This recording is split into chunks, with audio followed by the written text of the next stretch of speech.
Check. Oh, there we go. Check. Check. Yep. Good morning. We just want to make sure that we can be heard in the Zoom webinar. Jake, are you there that you can hear us? Hi, Sam. Yeah, I am here, and we can hear you in the Zoom room. Great. Okay. So, Chair, we are ready to begin on time. All right. I do have a time of 9 a.m. I will call the meeting to order, and we will begin with the Pledge of Allegiance.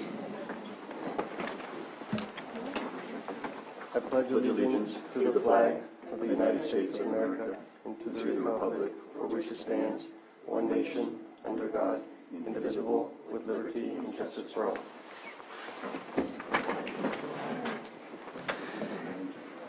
And good morning. Can we get the verification of legal notices? And legal notice has been determined, served on this matter. Thank you. And we have looking for approval of the consent agenda for the two items.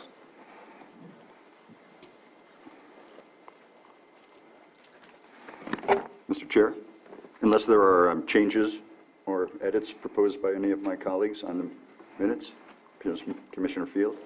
This is really stupid, but I believe Christina made the motion on the first item at the last meeting because I had a sore throat. Not me. That's all. And that was an error on the minutes? It's kind of not important. No, It can be noted, it reflects reality. absolutely. So we can make that change to the minutes. Yeah, so I would move that we adopt the consent agenda items 4A and 4B, 4B amended as per Commissioner Field's comments. Second. All in favor? Aye. Aye. All opposed? Motion passes. And any person may speak for 3 minutes about any subject of concern, provided that it is within the jurisdiction of the Planning Commission and is not already on today's agenda. Agendas of public meeting and supporting documents are available for public inspection in the Lake County Courthouse, Community Development Department, 3rd floor, 255 North Forbes Street, Lakewood, California.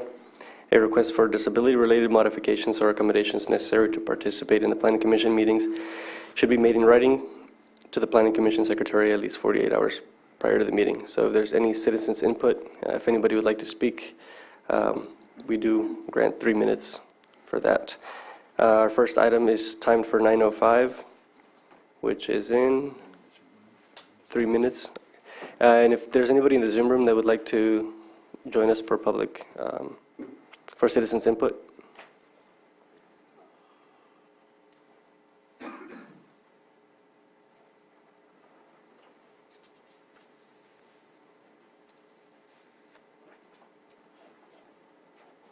Nobody's raising their hand.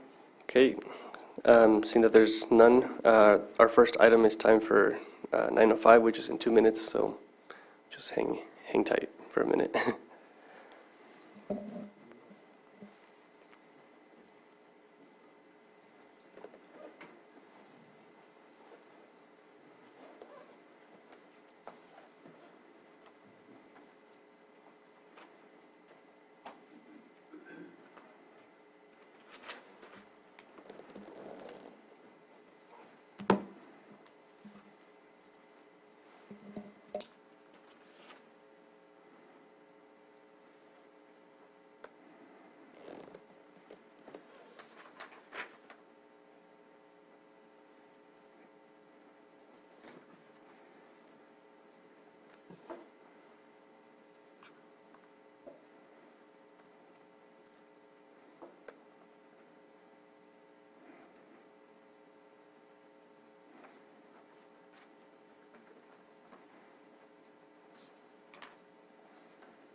It is 9:05 for our first item, consideration of proposed major use permit, UP 21-16, mitigated negative declaration, IS 21-17 for outdoor commercial cannabis cultivation.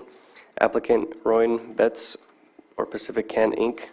Project location 9141 State Highway 175, Kelseyville, APN 011-060-01. And we have a report, staff report. Good morning.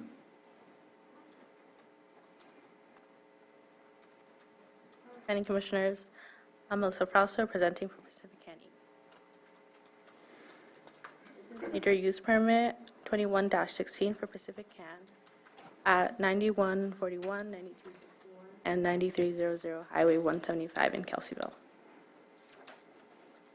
The applicant is requesting 1A Type 3 medium outdoor cultivation license, 3A Type 2B mixed site cultivation licenses, 1 Type 13 self-distribution. The parcel size is 145.2 acres.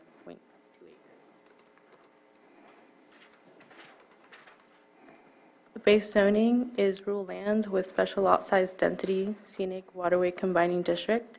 The general plan designation is rural lands. The project parcel is in the Cobb Mountain planning area.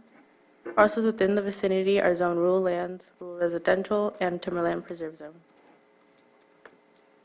Highway 175 and Wildcat Road consider the project parcel on east-west orientation. The site is approximately 3.1 miles south of the Clear Lake Riviera Community Growth Boundary. The site contains one Class 1 watercourse, Coal Creek, 2 springs, and a small pond that discharges to Coal Creek via Class 3 watercourse. The project site meets the required setbacks found in Article 27.11.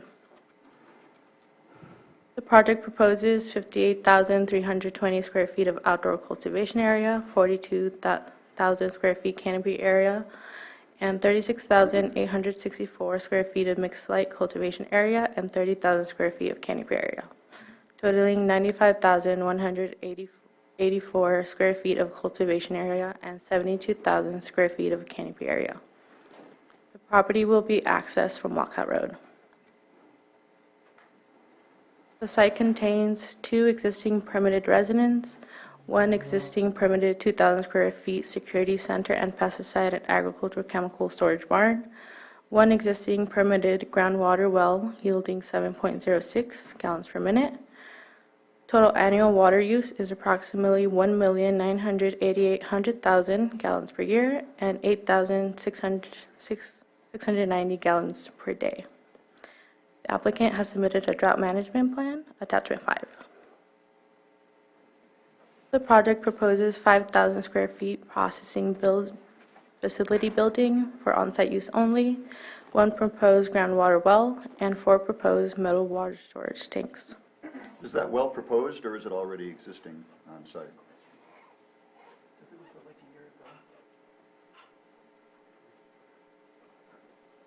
There is 1 existing well, and then 1 is proposed. One is an addition? Thanks.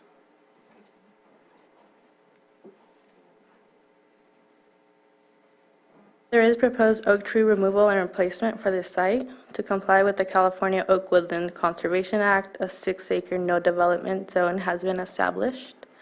114 oak seedlings will be planted, protected, and irrigated for 7 years.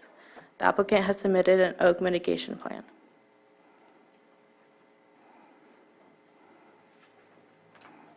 The project was reviewed for compliance with the Lake County General Plan, Cobb Mountain Area Plan, Lake County Zoning Ordinance, and state regulations. The Rural Lands General Plan designation was reviewed, and there is no conflicting policies in the general plan. We identified several Cobb Mountain policies that could apply to the project pertaining to soil erosion, protection of water resources, and protection of scenic viewsheds. Article 7, Rural Lands, Article 27, Uses Generally Permitted, Article 30, Special Lot Size Density, Article 34, Scenic Combining District, and Article 37, Waterway Combining were all analyzed as part of the zoning ordinance analysis. The project is compliant with the B District, SC District, WW District. No structures are within the SC zone and exceeds the required setbacks from watercourses. The CEQA initial study found that the project could cause potential impacts, but are reduced to less than significant with mitigation measures to the following resources: aesthetics, agriculture and forestry resources, air quality, biological resources, cultural resources, geology and soils, hazard and hazardous materials, hydrology, water quality, noise, and wildfire. The circulation for the initial study was from September 26 to October 25, 2022. All identified impacts to resources can be mitigated and reduced to less than significant. Mitigations are outlined in Attachment 2, Proposed Conditions of Approval, and Attachment 4, Initial Study. Staff recommends to adopt negative declaration initial study 21-17 and approve use permit 21-16 with the findings and conditions of approval. Thank you. Planning staff is available for questions. Thank you. Is there any questions from the commission before we bring it back to for public comment? I have a question about the oak trees. Somewhere in here, I saw the term +6. I believe it's diameter at breast height. Does that mean 6 inches or more, or 6 inches or less? What does +6 mean? I believe it means 6 inches or greater, so a minimum of 6. Okay, because when I visited the site, I think there were 2 trees that were bigger than 6 inches. So I'm a little confused on that. I'm also a little confused on the numbers. If they're going to remove 22 trees and plant 114 oak seedlings, how did you get those numbers? Could I add to that? The oak mitigation study refers to 40 trees, and the staff report only refers to 20. I noticed that as well. So the oak mitigation study referred to 40 trees, and I believe the site has been designed in a way to only remove 22, but the applicant's agent is here, and he may be able to shed some light on the difference in the number of trees. I believe they redesigned it to reduce the number of trees being. Well, it would affect the number of seedlings planted. It should too. affect the number of seedlings too. Yeah, Still and at 3 to 1. 114. That's going to change the math, yeah. Yeah, 114, it's like 5.18 trees per, I mean, there's something weird there. The numbers came out of the oak mitigation study, but if the applicant could clarify that, I think that'd be great. Thanks. Any further questions? Okay, is anybody here that would like to answer those questions from the commission?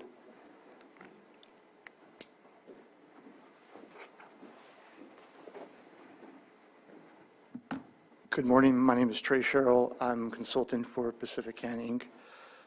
To answer the question, the discrepancies in the numbers for the oak trees, when Jacobson and Associates surveyed the sites for the trees to be removed or to be impacted by the proposed operation, they included every single oak tree, including saplings that were 2.5 feet tall they didn't even quantify the DBH of those saplings. They also included some oaks, like a bush interior live oak that had a 0.1 inch DBH, which is like my index finger, as well as several, 1.35 foot tall saplings. That's the difference is the 6 inches or more DBH. Those are trees that are protected by the Oak Conservation Act. Whereas less than 6 inches, they're not protected. Therefore, when evaluating impacts for CEQA and mitigation measures, we're using the 22 oaks that are protected versus the report that was the oak habitat plan or oak habitat assessment that they assessed every single oak, including small saplings. And I'm able to answer any other questions. I have an additional oak question. Yes. In terms of oaks providing habitat for birds, food sources, that kind of thing. How long will it take in terms of those seedlings to grow to a point where they can provide similar habitat protections and all the rest. I'm not a biologist, so But the report is silent on that, the oak mitigation study. yes, yes, sir. It would definitely take some years. There's a reason why the trees that they're planting have to be maintained for 7 years. At that point, they are established well enough where they no longer need support, or they should no longer need support to continue to grow and thrive on the property. This is a large property with lots of other oak woodland habitat, mixed oak woodland habitat, I should say. And so we're affecting a small portion of the overall property that will not be affected in the addition of adding oak trees between the operation and Highway 175 and the 6 acre no development zone. That is an area that that area is just upstream of the pond, upslope, I should say, of the pond, and it has some of the most dense and diverse oak habitat of the property. Thanks. Yeah, I still don't have an answer as to how many seedlings per tree. Yeah, it's 5.8. I was, actually, So I read somewhere that oak seedlings have a mortality rate of 18% per year or something, and that's how they came up with 7 trees per. My memory might be faulty, but that's what I have in my mind. And well, that mortality, I believe, would be in a natural setting. okay, The intent is to lose much less than that per year, and that's the reason for having to care for these trees, including irrigation and protecting them from browsing animals such as deer, and for a certain amount of time. okay, thank you. Yeah, that makes sense. One more thing on oak trees. I saw in the property management plan listing lots of different kinds of oak trees. They call it a blue oak woodland, but Quercus douglasii are not listed. So I was a little confused by that. But in another section, I did see that when I visited the site, I saw them, so I know they're there. So I think the blue oak woodland is the more open areas of the property, whereas a mixed oak woodland with much more conifer species is the majority of the habitat on the property. Yeah, I think they like the flatter, hotter. Yeah. I did want to, in the report, the existing well is indicated to be, I believe, 7.6 gallons per minute, but it's actually over 60 gallons per minute, the existing well, although there are restrictions that the current pump can only pump, I believe, 12 gallons per minute, and then there's and the water meter that meters water from the well per one of the requirements of Article 27, it restricts that flow to 40 gallons per minute, but still much more than the 7.9. And then also access would be granted from both Wildcat Road and Highway 75. We're going to adhere to one direction of travel for the purposes of compliance with 4290.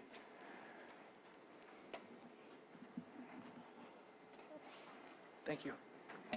Just one quick question. Have you guys had any neighbors or neighboring concerns from anybody around the area, just asking questions or being in support of the project or anything like that? I'm not aware of that, but Ms. Betts is here, and she lives on the property, so she would know better than I to answer that question. Thank you. You want me to come forward? Yes, please. First and last name? Yeah, I'm Robin Betts. I'm the property owner. And our neighbors were notified, and we heard from 2 neighbors, and they were supportive. Bill, I forget his last name, he's across the street, and then our next door neighbor to our property, which it's hard to see their home, and he also just wanted to know where we were growing. We let him know the areas of the property, and he said he was fine with that. So we haven't had any complaints. Yeah, thank you.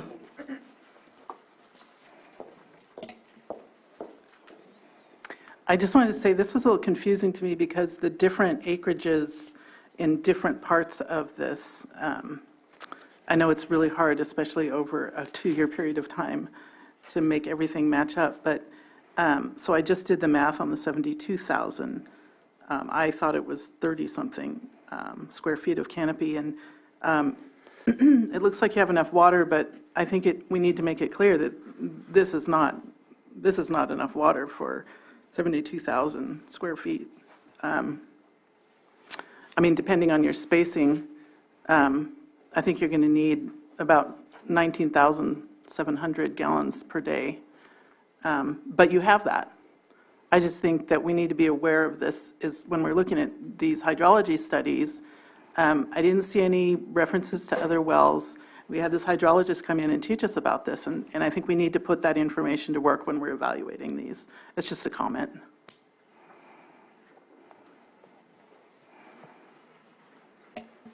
Any other questions from the commission?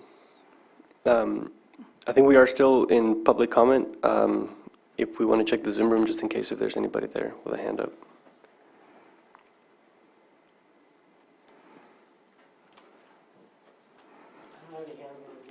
No hands?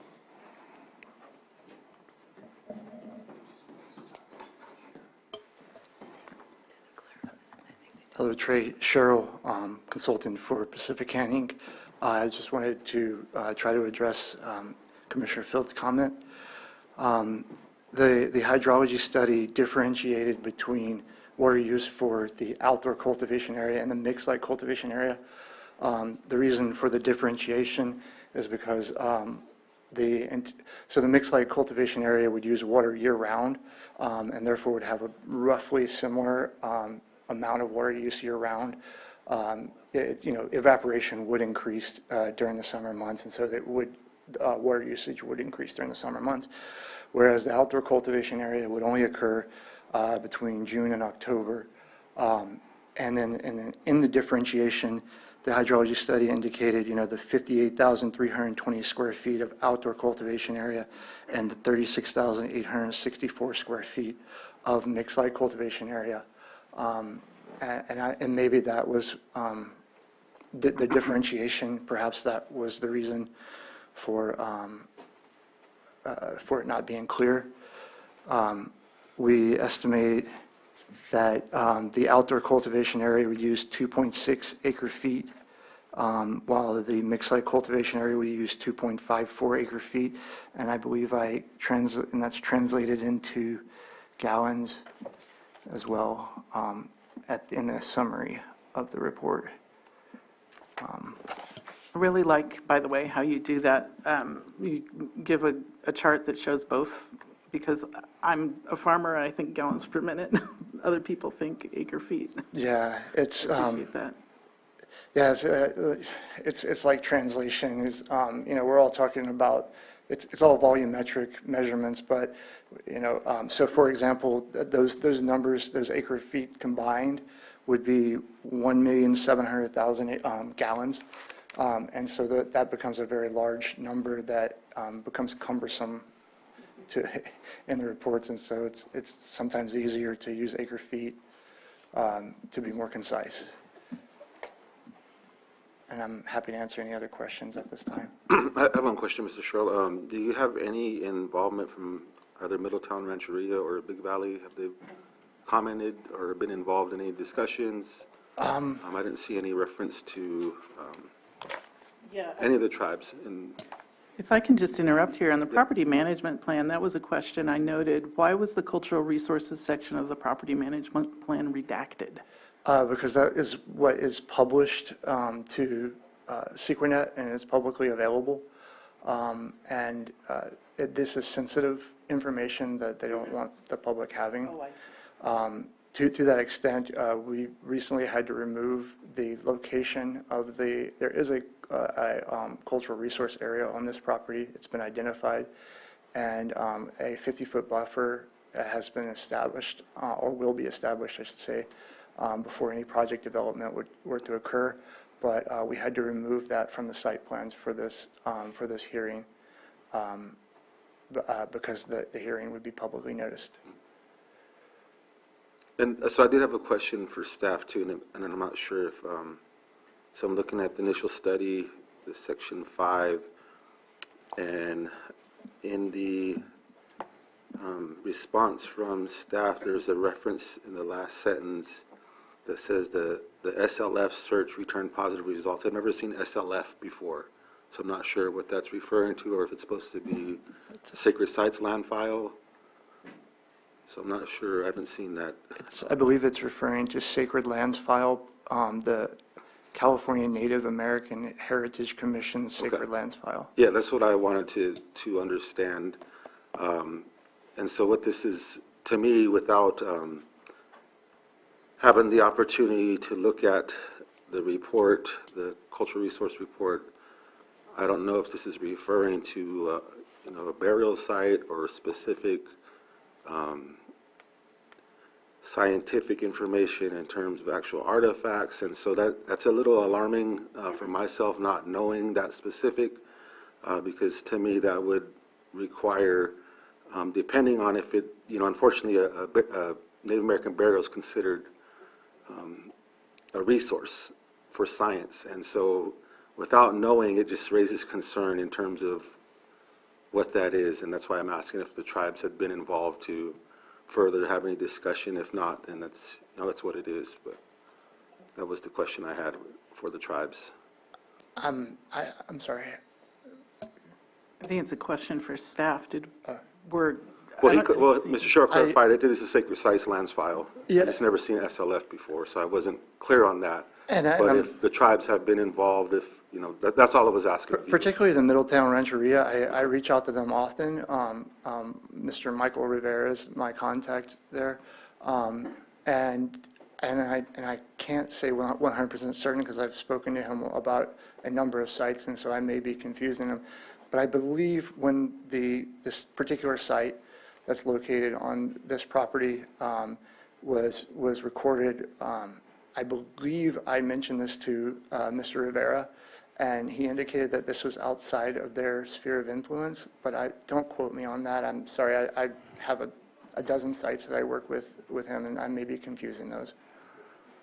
I don't know if this is helpful or not, but the staff report refers to all tribes located in Lake County were notified of the proposal May 28, 2021. No tribal comments were received as a result of AB 52. Thank you. That was my next question. Yes. It was referred to all the tribes, the application was.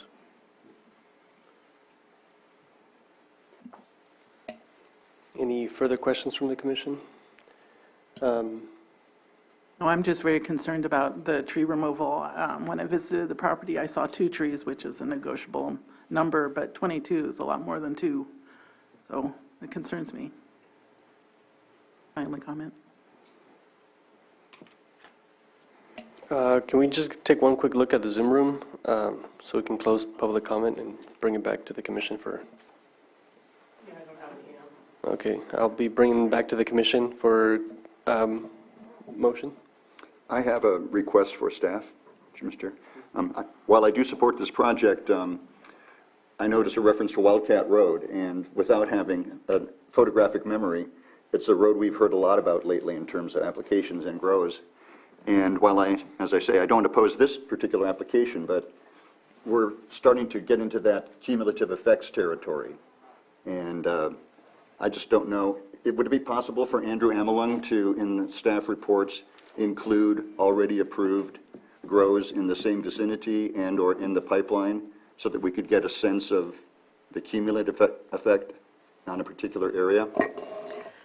I think Andrew is actually working on some GIS maps for that. So we can schedule a presentation for the Planning Commission so you can have an overall bird's eye view of that.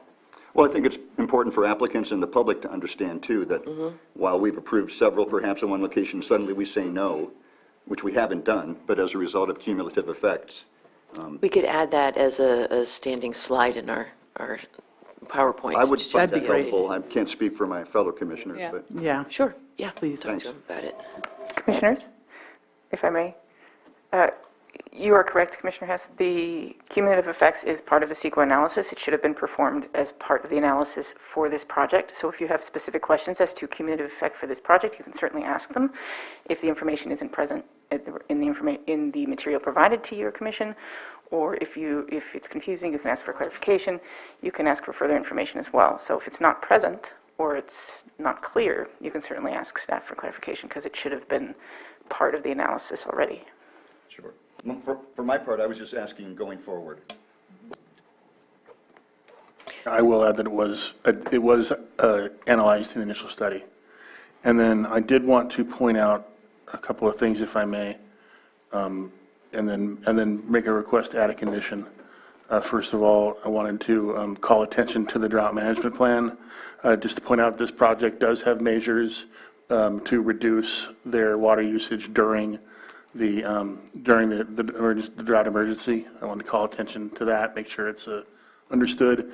And then I wanted to add a condition because it's not shown. You can see on this map, on the plan that we have for you, there is the proposed no-grow zone. I'd like to add a condition of approval that states that the final plan shall reflect the 6-acre no development zone as shown in the PowerPoint presentation.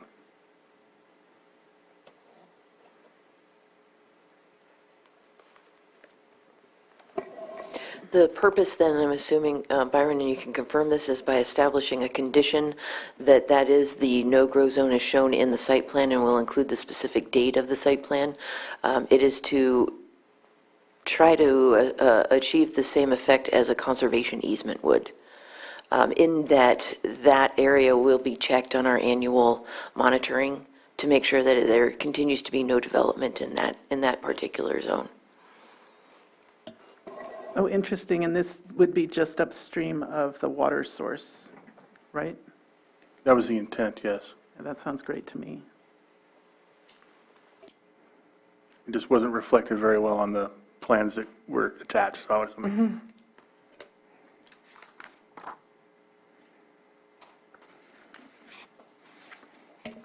Do we have a motion? Yeah, I'm ready to support this project. Okay. It's a beautiful location, and I'm impressed with the work that's been done here.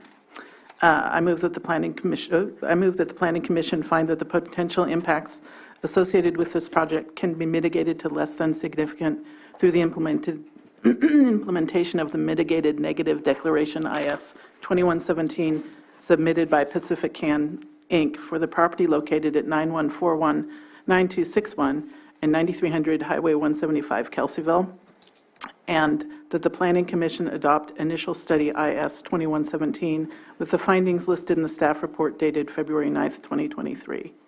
And as amended here today. I think that would be with the use permit. Am I wrong? The condition of approval? Yes. As amended, because we are amending the conditions right now.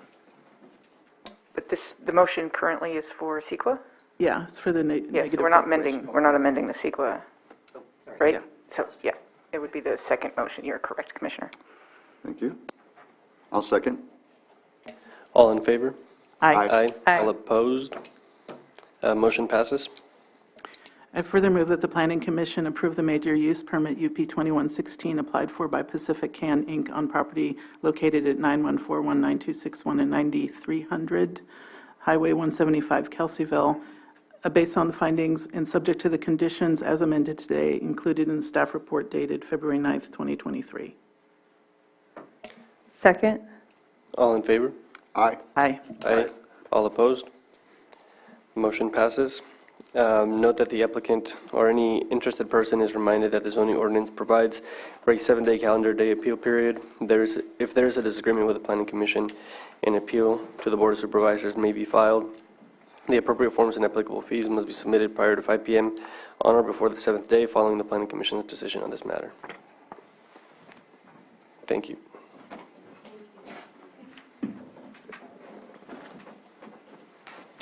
And moving on to our second item, the approval of revised Lake County Planning Commission bylaws.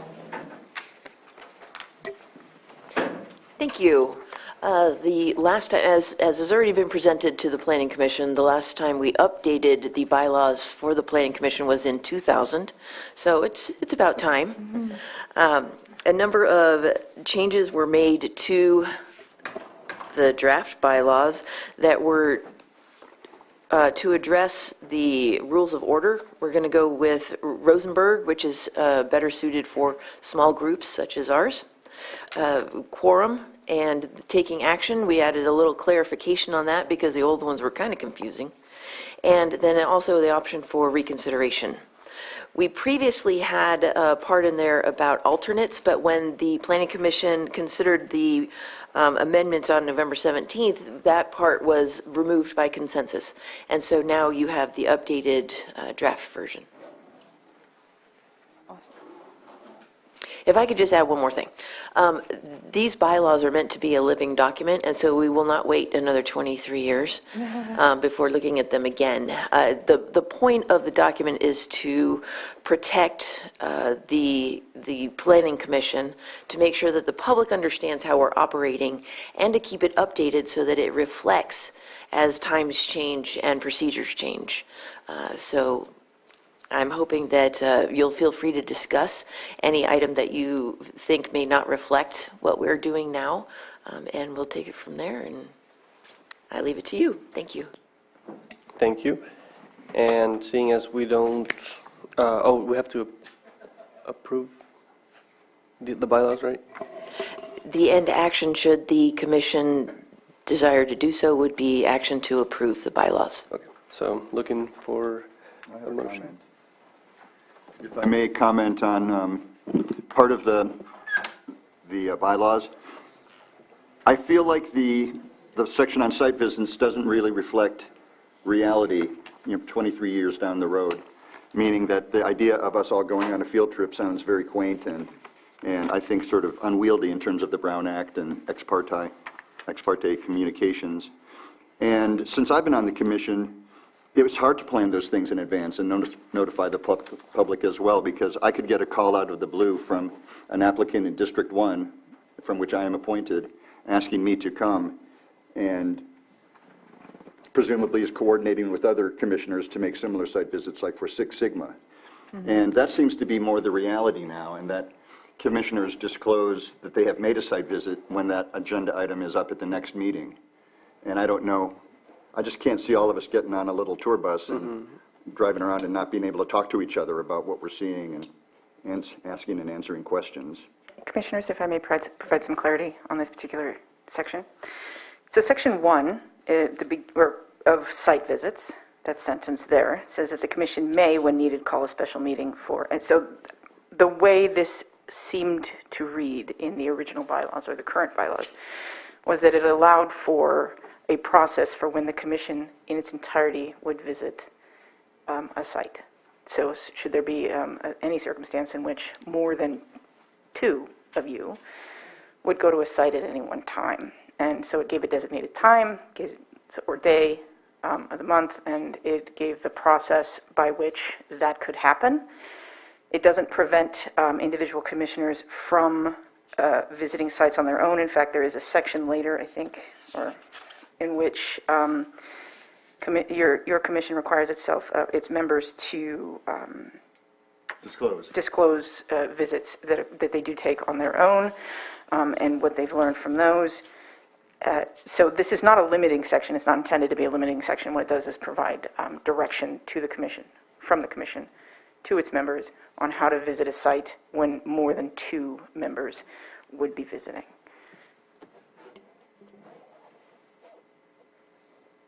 Should we put something in Section 2 about more than 2 commissioners then? We could clarify that if this is true, that if your commission plans that site visits involving more than 2 commissioners that would trigger the Brown Act would follow this procedure, if that would be more helpful. I think that makes it clearer. I do. Okay.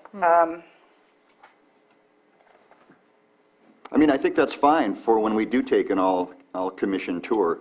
That language is helpful, but it doesn't address a solo visit or even a visit.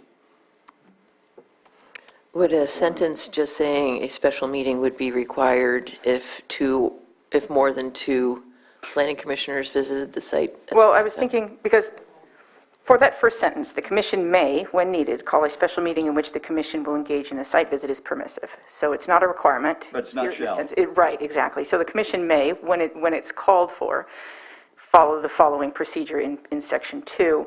And to make it more clear, we could say the commission may, when needed, call a special meeting in which 2 or more of commission members will engage in the site visit, if that clarifies it. It would constitute a meeting. good Yeah, with that's a that. great idea. So just, Paul. just to make sure I understand this, this language is, without that language, do I need to notify the commission when I make, at the preceding meeting to, when I visit a site? Maria's shaking her head. Yes, there is a disclosure provision within the bylaws presented here, the draft bylaws here, in which commissioners would disclose their visits and communications with the public and along those lines. But it would be in public session after the site Correct. visit. You don't have to notify everybody before you're going on the site visit. Yes, Okay. the draft was not Just when the agenda item comes up. Correct. The commission should disclose. correct. If you do know in advance, nothing prevents you from noticing the public at a prior meeting. Hey, in the next agenda, there will be a project that's coming along, and I will be visiting before the meeting. I think that would be a good idea, because I'm a little unclear about if there are two people on a site visit, are they allowed to discuss things at that site visit? So, 2 or less members Fewer. present, fewer, excuse me, 2 or fewer, no, I understand. I should have been more careful. I'm a journalist. 2 or fewer members on a site or in any location, meeting together, should always be cautious of the Brown Act rules. So it is especially acute at site visits when you are there for the purpose of, at a location for the purpose of the Planning Commission, for the business of the Planning Commission. You can be there, it doesn't trigger a meeting with 2 or fewer. What it does do, however, is create a scenario in which there is a risk of perceived or actual conflict, or the potential of creating an opinion prior to deliberation, which should occur here together Right. as a body. So when you do meet, or you run into, be cautious, don't discuss the item or business in a way that is a deliberation, that has the potential or does in fact create an opinion for you prior to hearing all of the evidence at the meeting. And be cautious of running into others if there's 2 members together. It'd be, say for example, since you're not attending or visiting sites together, it's a very real possibility that you may have the same free time as other commissioners, and you might end up accidentally with 3 people present, which would create a meeting, or you might run in the risk of idle commentary as one person leaves and another person arrives, another member arrives, and you could end up creating conversation that could very easily turn into talking shop, which could very easily turn into a deliberation. So there's always that risk. You're not required to go alone. 2 or fewer is acceptable, but you do need to be careful of your conversation. And that's not just between members, but also conversation with public. So if you are on a site and there is the applicant present, or there are staff for the applicant present, or there are other members of the public present, having conversations with them could also trigger conflict issues where you've created an opinion, you've expressed an opinion, having a conversation. Well, I think that's great. This is a great project. Well, you don't know yet. You don't have all the information. So it's important not to form that opinion prior to. I'm thinking about the greater good of having another brain to ask questions that I hadn't thought of. As long as you're cautious about it. There's always the risk. I can't weigh that risk for you as commissioners, especially if it's situation specific. That would be something for you to determine at that time. But I would advise caution. So the language then for section 1, if there are no further questions along those lines, that I would recommend would be the commission may, when needed, call a special meeting in which 2 or more regular members of the commission will engage in a site visit.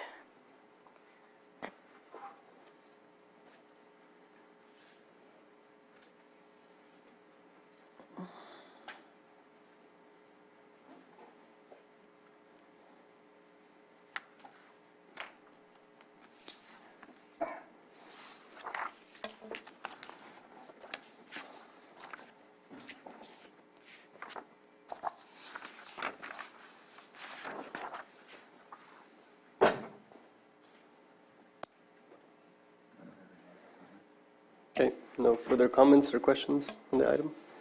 Okay. Pardon me, I do have another question. On the motion to reconsider, Section 2 says, "A motion to reconsider may be made only by a member who voted in the majority on the original motion." It seems to me in a real-world setting, it might be a member who voted in the minority and still has an issue and would like to reconsider that. Change their vote? Or? It does, well, not change the vote. It does, on first glance, look like it might be a little Top-heavy. well, backwards in some respects, but essentially what you have is a situation in which the commission, a majority of the commission, so 3 of you or more of you, have voted a particular way. And for reconsideration, the purpose of this section here was to prevent revisiting and revisiting if there are those who did not vote in the majority way from trying to change that outcome by trying for reconsideration. Right. So say, for example, you had a vote to approve a permit, and it was a majority vote yes to approve, and then this would effectively prevent the revisiting and revisiting from those who were in the minority vote who didn't agree with the outcome from trying to change it by reconsideration and reconsideration votes. I understand what you're saying, but why would a member of the majority motion be suddenly inclined to reconsider if it reflects the way that commissioner wants the outcome to look? Any number of reasons could occur. Further information during the meeting, that they realize they misunderstood something. But wouldn't that information come out before the vote? Potentially. I just don't want to limit the rights of the minority commissioner to reconsider, so to speak. Am I being picky? Am I missing No, something? I hear what you're saying, but what I'm thinking is how else could we make that happen? And say I voted in the minority and changed my mind, then I could go to... No, I would want the majority to change its mind and therefore reconsider. Well, that majority person is the one who would be able to do that. If there is a vote, yes. But why would a majority person suddenly vote to change his or her vote? Well, there wouldn't need to be a person in the minority, if you voted yes, the majority voted yes, and there was someone in the minority who voted no, changes their mind, that wouldn't change the outcome. No, it would be, maybe I'm misunderstanding, but I would, if there was a motion I strongly disagree with and it passes, and I'm in the minority, I have no recourse to persuade my fellow commissioners to reconsider. Right, but you wouldn't have a reason to, because it passed. So either you... Does that reason, because I'm in the minority, become less valid? No, you've voted already. So you've made a the point here is that it's not the purpose of reconsideration is not to allow for a circumstance in which everybody can have a second or more crack at voting again and again on an item. Right.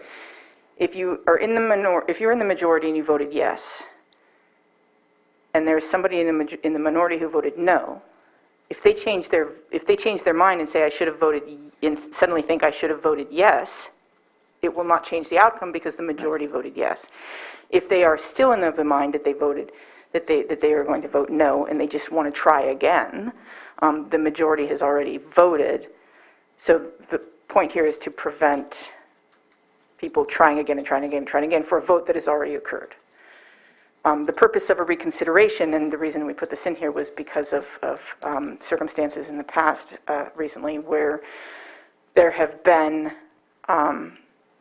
instances that have come up where sort of procedural stuff might have been an issue, and there was just no mechanism for the commission to reconsider because of that, or circumstances that led the commission, or the majority that did vote, think, oh, we should really consider that again. And that's why this included here. It's not an effort to allow for a revote and a revote and a revote. The goal is to just provide a mechanism by which the commission can fairly consider items. And if there is a hopefully rare circumstance in which there is some error or some some kind of issue that pops up, your commission has the option of reconsideration, but not to revote and revote. No, thank you. I'll stand down. I see your point, but in my mind, I'm running it through what's likely to happen in reality. And if I voted against something because of my math, and then I discovered that I did the math wrong, and I wanted to go on the record as supporting a project, then I would simply go to somebody who had voted in favor of it and request that they submit it for another vote, and then record my positive. Okay. Yeah. In that instance, though, aside from wanting to put that on your understanding of the error that you've created in that circumstance, or that you had in that circumstance, on the record, your vote in that circumstance would not have changed the outcome. Yeah. Thanks. Any more questions? So we're looking for action to approve the bylaws. Mr. Chair, I move to approve the revised Lake County Planning Commission bylaws As amended? as amended here today. Second. All in favor? Aye. Aye. All opposed? None. Motion passes. And we move on to department update. Thank you. All right. Today I would like to just give you an update on where we are regarding the general plan and related documents update. We have a draft RFP that we've just finished peer review upstairs and sent it down to admin for their review.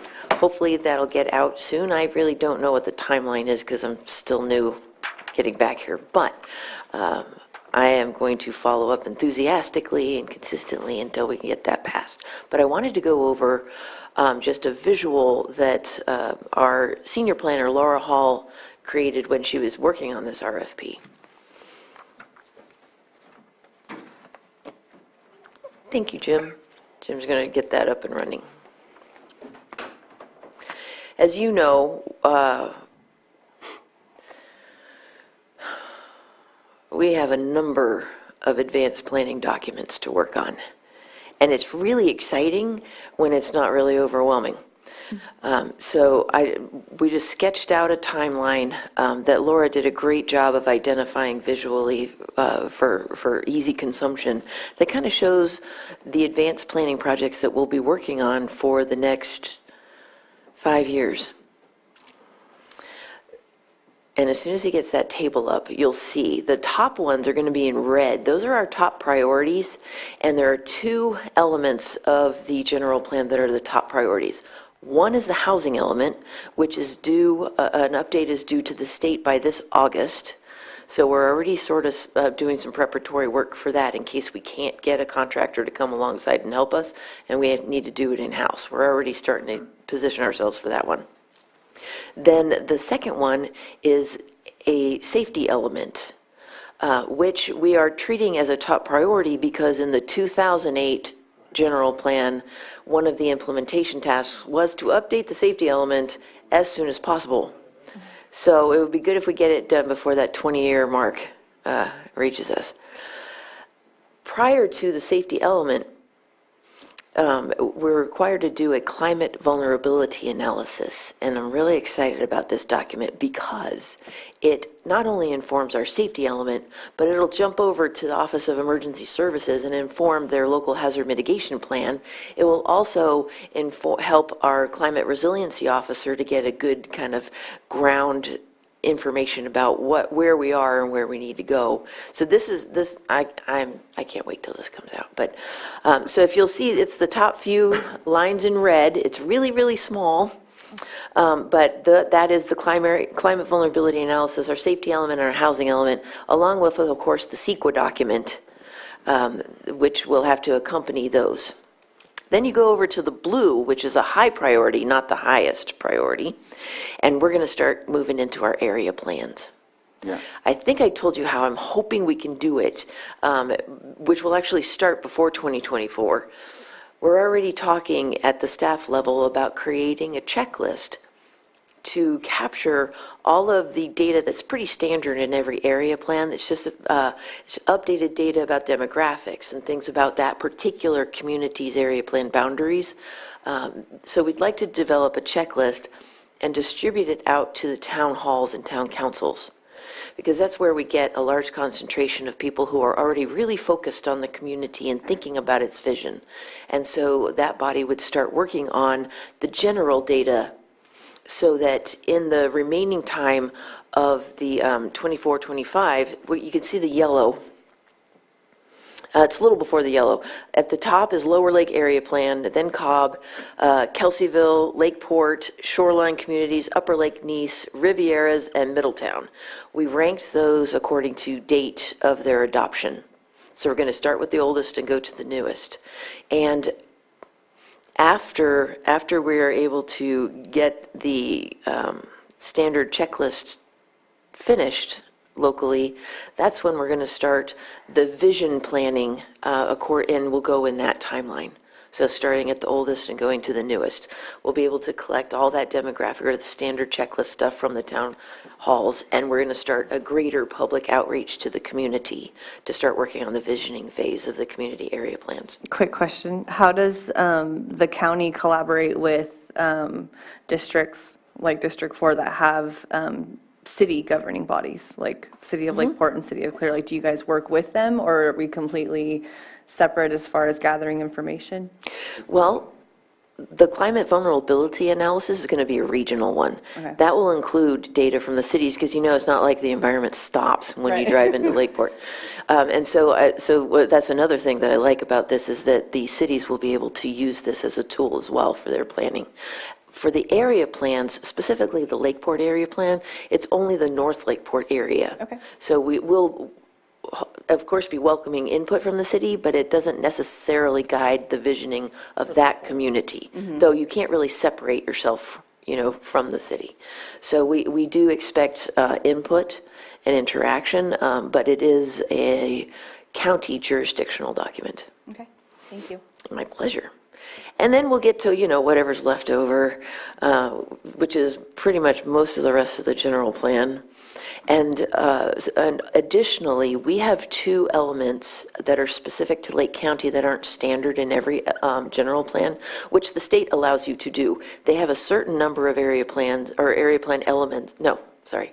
general plan elements that are required, either in their own element or interwoven and addressed throughout, kind of an interwoven type of general plan. But they also allow you to create your own elements for areas that are of local priority. And so in Lake County, we have 2. We have the agricultural element and the aggregate resource management plan, which is the extraction of resources from our creeks and our quarries. Those will also need updating as well. And so those are listed separately.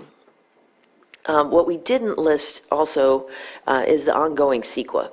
So the CEQA we have it listed for I'm pointing like you can see my screen.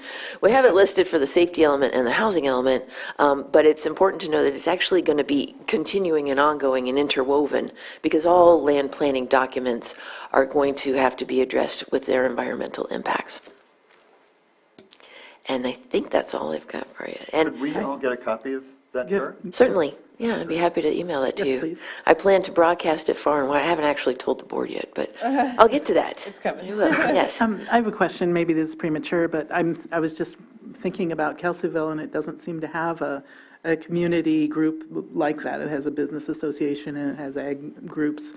For resident, we're interested in participating in this process. What would you recommend he or she do? Well, that's a good question. For communities that don't have a formal town hall, I don't see why we couldn't start with KBA. That's a pretty good organization of people who might be interested. Yeah.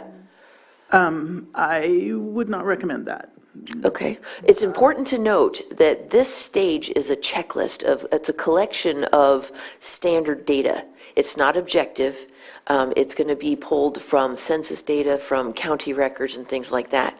When we go to the visioning stage, it will also be clearly conveyed to the town halls and groups who worked on the checklist that we're going much broader. Because sometimes when you have the people who are serving in the town hall, that it may not represent other aspects of the public. Right. And so what I'm hoping will be included in this RFP is we've tried to really emphasize public outreach as we go forward. I would like to see, instead of just, a public meeting here and a public meeting there, I'd like to see us set up tables at events like Lower Lake, that Lower Lake Day where we close the street, the important things where all the community is gathering so that we can generate more interest. And I'm using kind of just my direct experience having gone through the general plan update in Ukiah. Mm-hmm. We went to the Pumpkin Fest, but we went armed with surveys. And so when some unsuspecting visitor would get their lunch and go sit down at this covered picnic area, I'd just wander over and give them a survey. Mm-hmm. And so we ended up getting like 200 surveys that day that we would probably not have gotten had we been limited to an evening public meeting here or over there or even a website. So we're going to work on a multifaceted public outreach to just gain as much input as we possibly can. Is that something us as commissioners can be involved in? Oh, sure. I'm happy to. I think that's wonderful. Add workers, yes. I'm very glad to hear that. Thank you. I think that kind of public outreach is really important. Mm-hmm. My only problem with using an organization like KBA is, that's a paid membership organization with a very narrow scope. So to hear that you're reaching out at public events is just marvelous. Indeed, that would be the community visioning phase. But I'm happy to use any member of the public that wants to go call the assessor's office and find the latest information too. So all the one that is objective. The other comment I had about this was the agriculture element, is that going to include cannabis? I've noticed that you kind of use the word agriculture in reference to cannabis projects. The county and the state both consider agriculture or cannabis as an agricultural product, so it does make sense that it would be included here. Okay, so in that case, I would think that 3 years is an awfully long time to wait, because I think we're kind of in a crisis right now, because we're making decisions on projects without good guidance from any kind of general plan. That's just my feeling about it. I will keep that in mind. To a large extent, this timeline that you see before you has been figured out due to staff resources, and hopefully my hope is that by throwing it all into one big old enchilada, we're going to get the attention of larger companies that we might not get if we divvy it up into small pieces. And so that's my big hope, but I'm going to have to see who we get to work with. Mm-hmm. Though I do have a lot of staff that are really good at learning things very quickly, and they have a lot of talent, and we're going to be relying on them throughout this 5-year period because they're the local experts. That's one of the issues that I've seen in the past is you may get this total rock star planning company, but they're like, in, I don't know, Sacramento or Redding or something. And so they need to rely on local information and local staff. And I can tell you that our planning staff all love Lake County, and they know an awful lot about what's special here. And so we're going to rely on them a lot. I think that's really important. I've been on a couple of the committees to interview potential planners or directors, that kind of thing, and or rather the consultants that would be behind that. And I was shocked by the amount of cutting and pasting I saw in those, and which largely reflected a lack of true local knowledge. Mm-hmm. Mm-hmm. So I think that's an important change you're talking about. Absolutely. Thank you. Anything else? I could talk about this all day. Well, I just want to tell you that I've seen that you're doing a lot of team building, and I'm just thrilled. Yeah. Thank you. Absolutely. Thank you. We've got a great team. I do think that this cannabis, I'm really, really uncomfortable with the guidelines that we have right now. And once we give a project the go-ahead, the permit, they have an entitlement. And this is going to affect our land use forever. So I think it's really important. I will take that with me when I go and discuss it to the board, because I serve at the pleasure of the board, and if they want to turn this all around, except for the red stuff that's due this year, then yeah, I'm open to that negotiation. It's just a matter of, where do we start focusing first? So I appreciate you voicing the priority.